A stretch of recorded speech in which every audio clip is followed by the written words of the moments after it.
move on to our fireside chat for the day on the theme Sri Lanka as an ethical production destination with Mr. Ashraf Omar, the Chief Executive Officer of Brandix. The session will be moderated by Mr. Shamindra Kulamanage, the Editor-in-Chief of the Echelon magazine. Shamindra, over to you.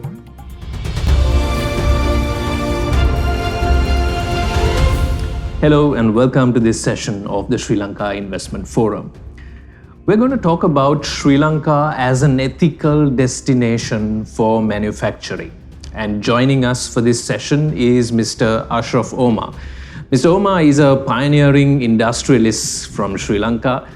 He is the co-founder of Brandix Lanka. Brandix is one of Sri Lanka's largest companies and is a giant manufacturer of apparel for some of the world's leading brands.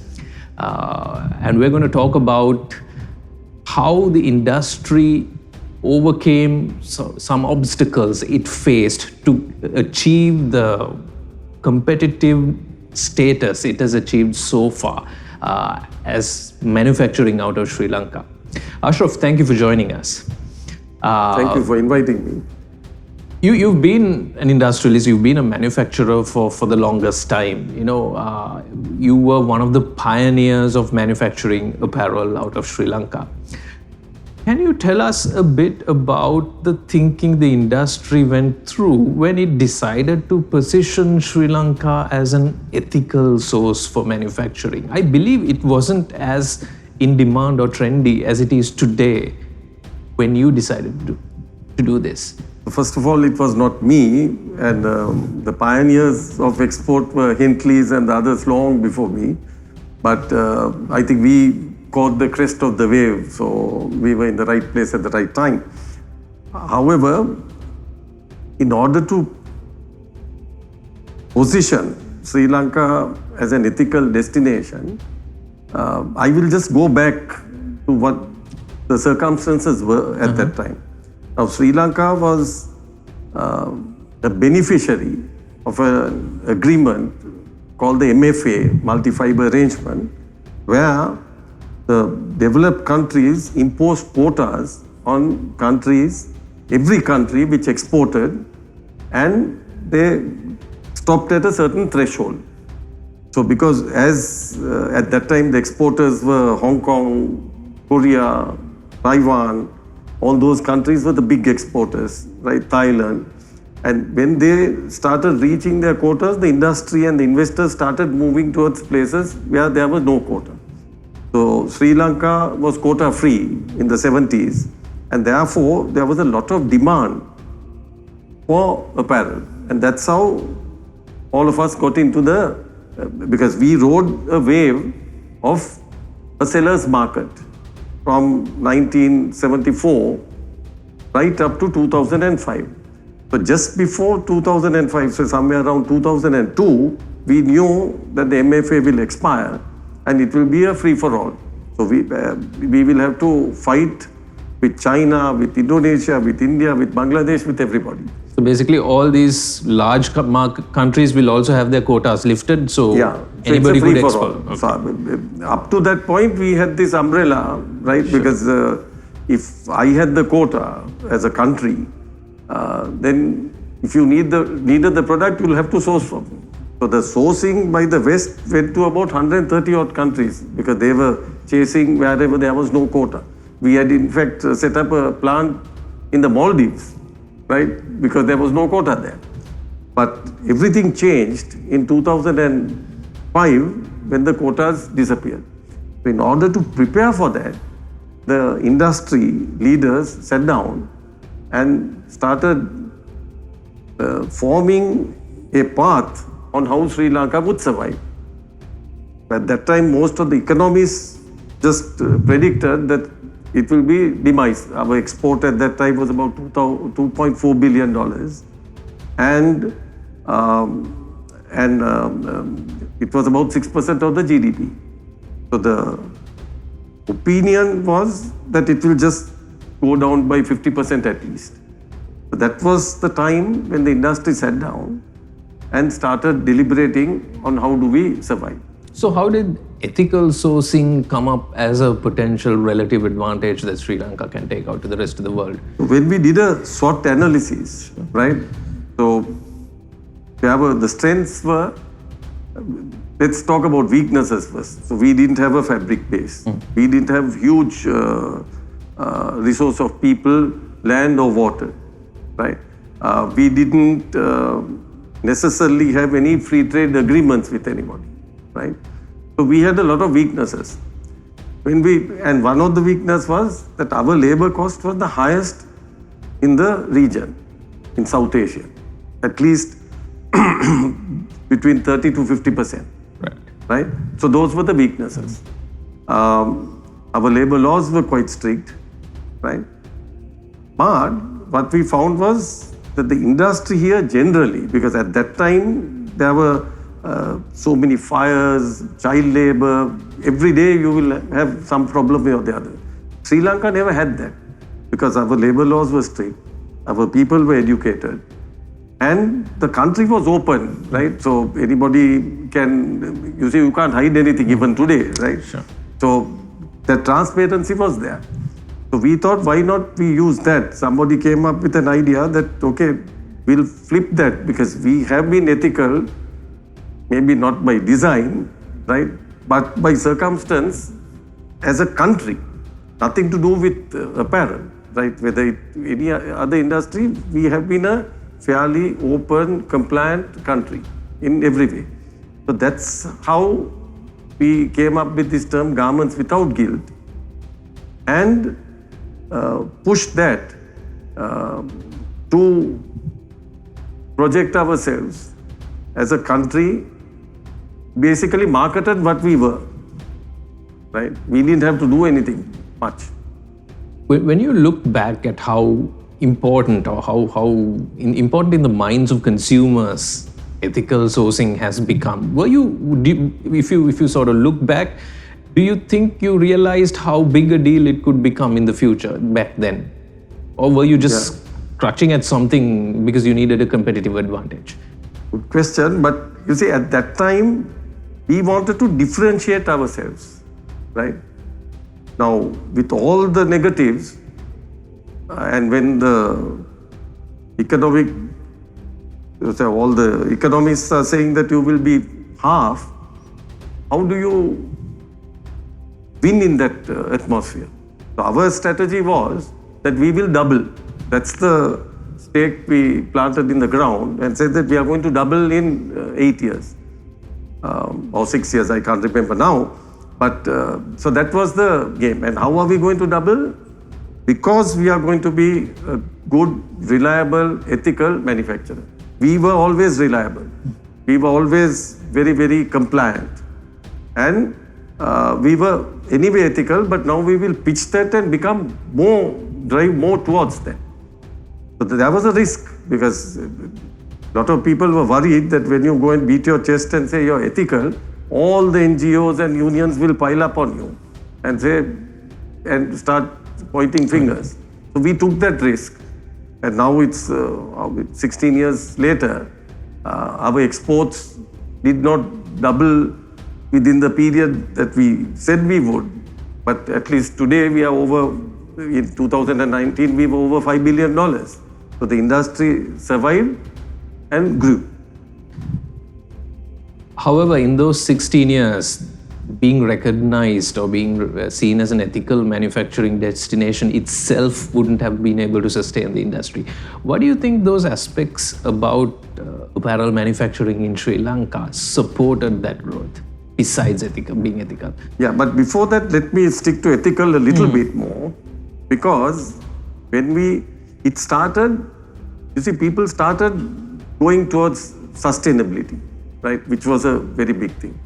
So Sri Lanka had the first platinum certified plant in the world for green manufacturing. In 2008, right?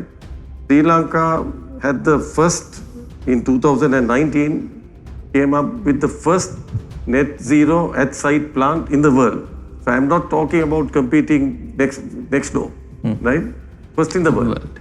Also, if you look at, there is an organization called REP, which certifies companies for their human rights and all the other compliance parameters.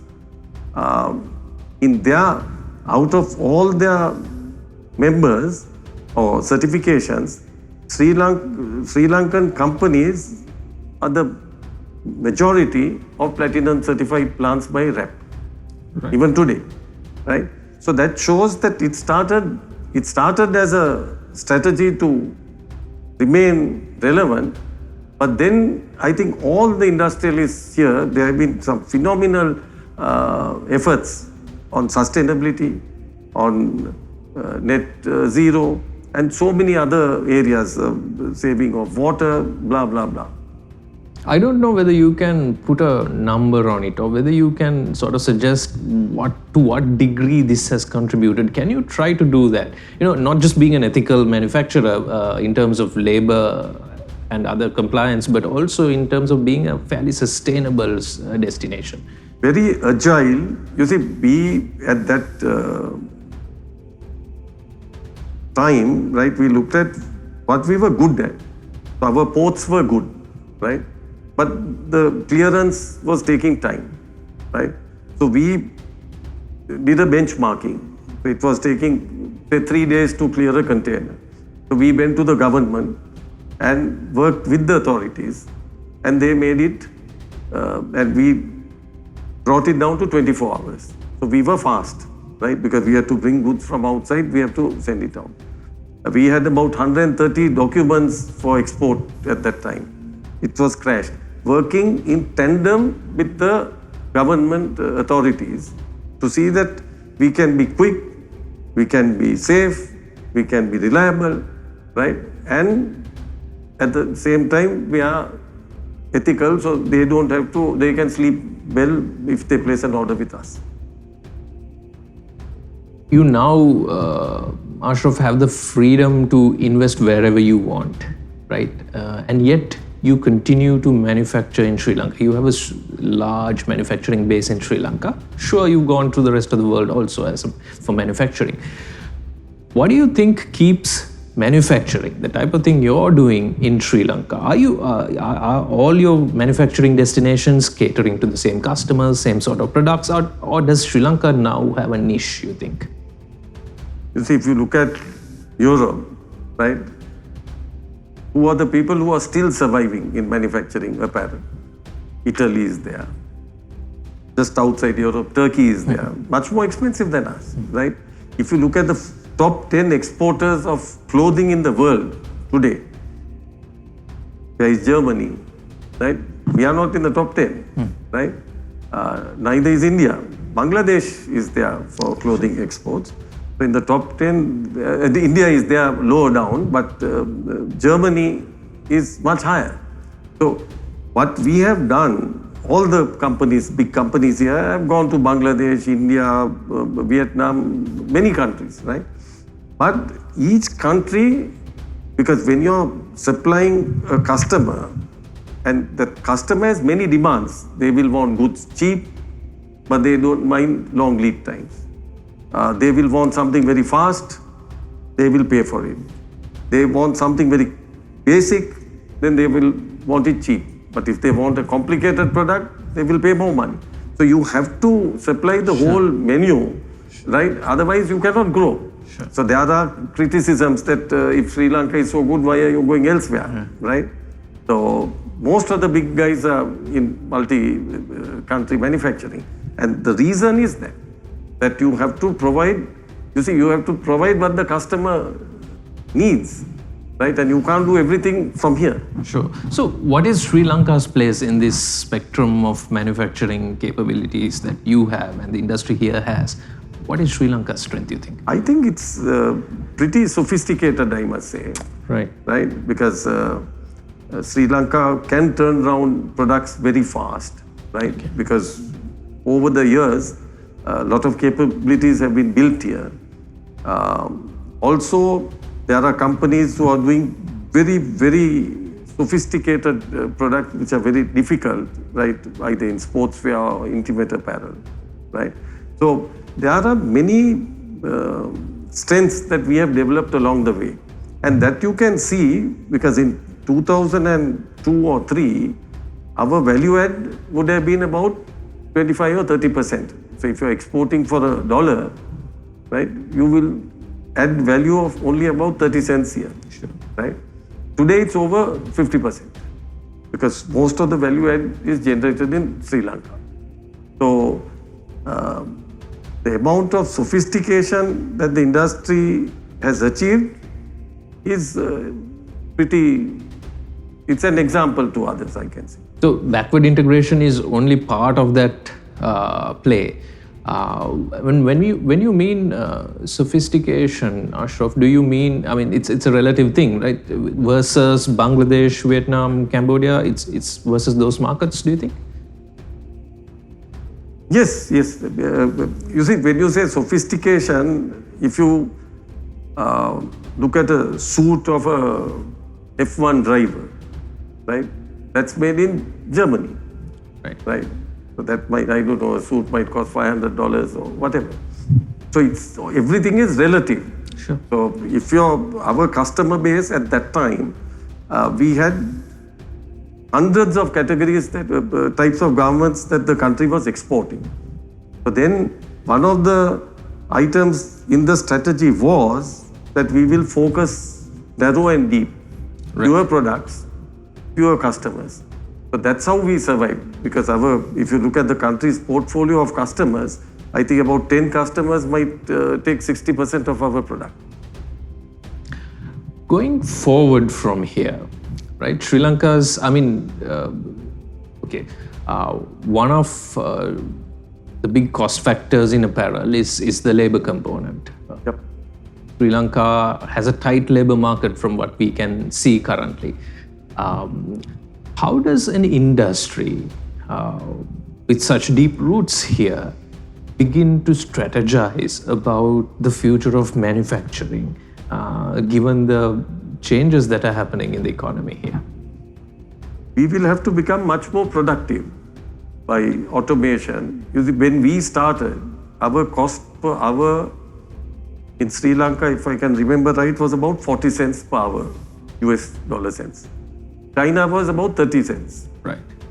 Now, if you look at today, China will be much. Today, our cost is about $1.10 per hour, maybe between $1 to $1.50, and these are very ballpark numbers. China will be at least double that. Sure. Right? Now, how they have survived this because they have the resources, they have their own fabrics, everything else, and their productivity they have focused on. So we also have to keep on becoming more and more productive, otherwise we will become irrelevant. So it's a matter of survival.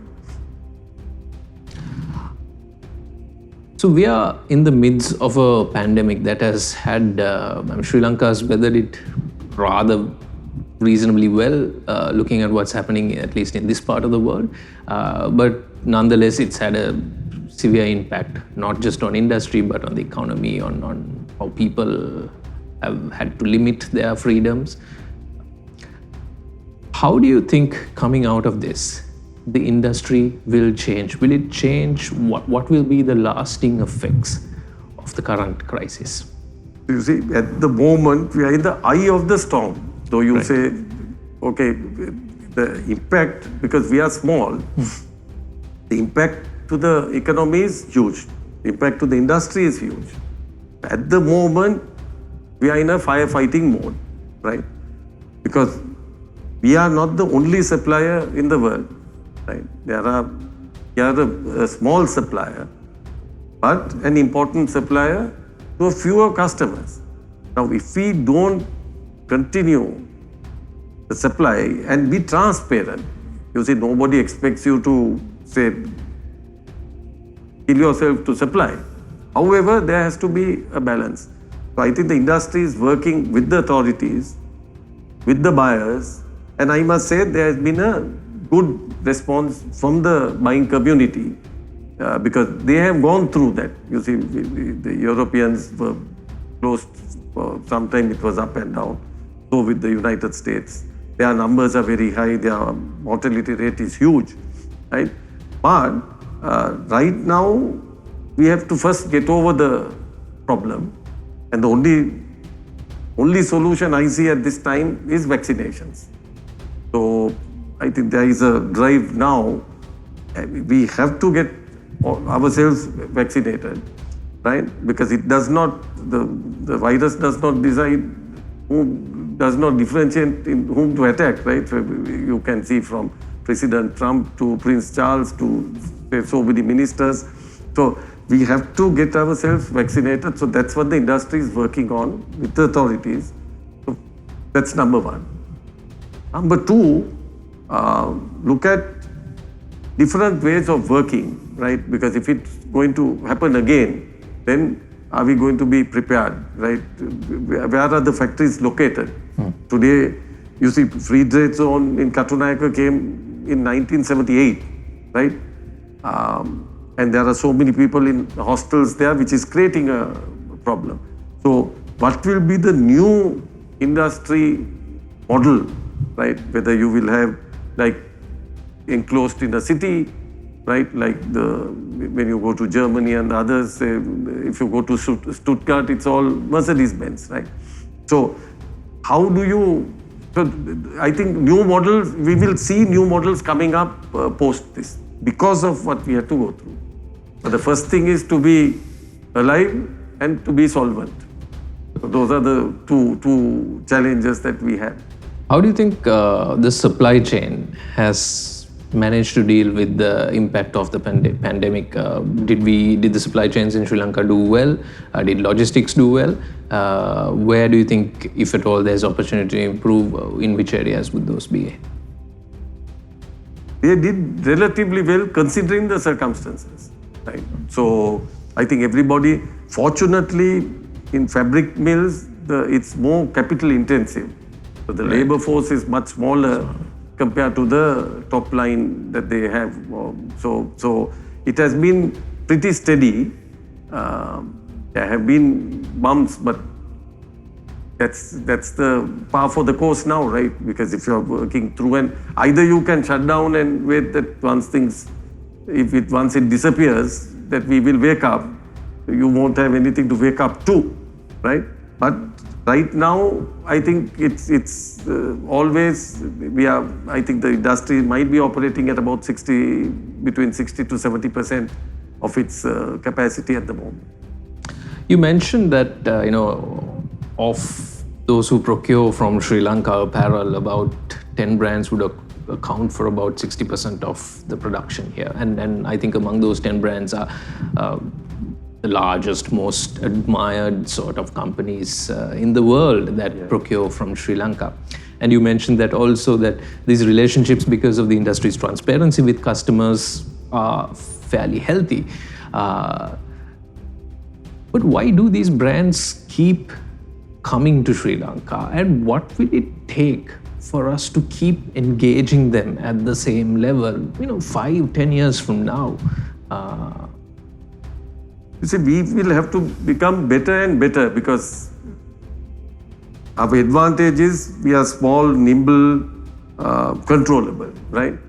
But we can become irrelevant if we cannot come up, and that's why the companies here went overseas, right? If you were buying from me and said that I need 1 million of these things, I cannot give that from here.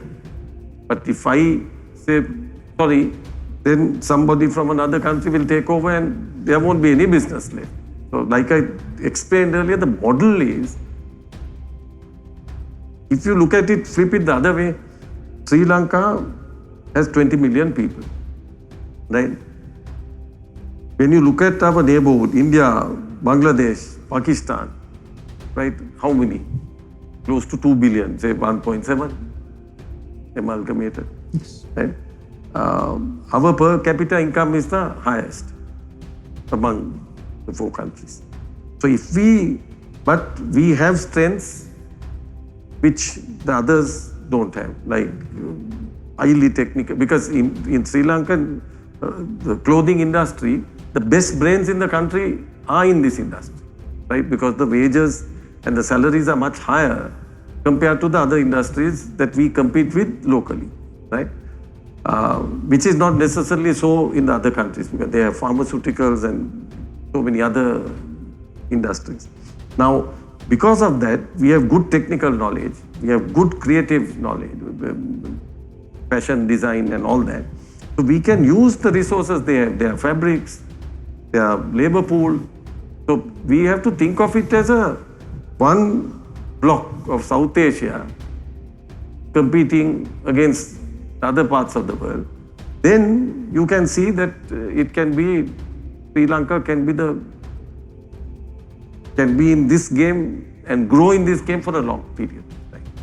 So these brands also engage the industry in Sri Lanka because we are no longer a simple manufacturing destination. No, there's a lot of value we bring to the table. When I started, they used to give you the fabric, they give you the sewing thread, they give you the poly bags, you just cut and sew it and give it back to them, right?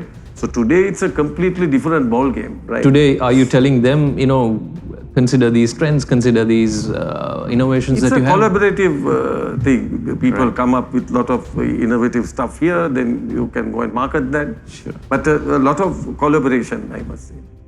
So it's the sort of relationship that takes a long time to build and cannot be unraveled immediately because these are deep connections. You see, in this game, you're as good as your last delivery. Right? Relationships matter. Sure. But execution is the king, right? Yeah. If without execution, okay, they might have a good dinner with you, but they won't give you any business. Yeah. As a country, we have performed, we have delivered, we have been ethical. Going forward, taking the current challenges that we are facing now, we have to act very carefully to make sure that we nurture and grow those relationships rather than lose them. So we are at a critical moment, and I am sure that the industry, all my colleagues in the industry, are determined that we will come out again much stronger than what we were before. That's a great note on which to conclude this chat. Ashraf Omar. Thank you. Thank you very much for joining the Sri Lanka Investment Forum. And I enjoyed our brief chat. Indeed. Same here. Thank you very much. Thanks.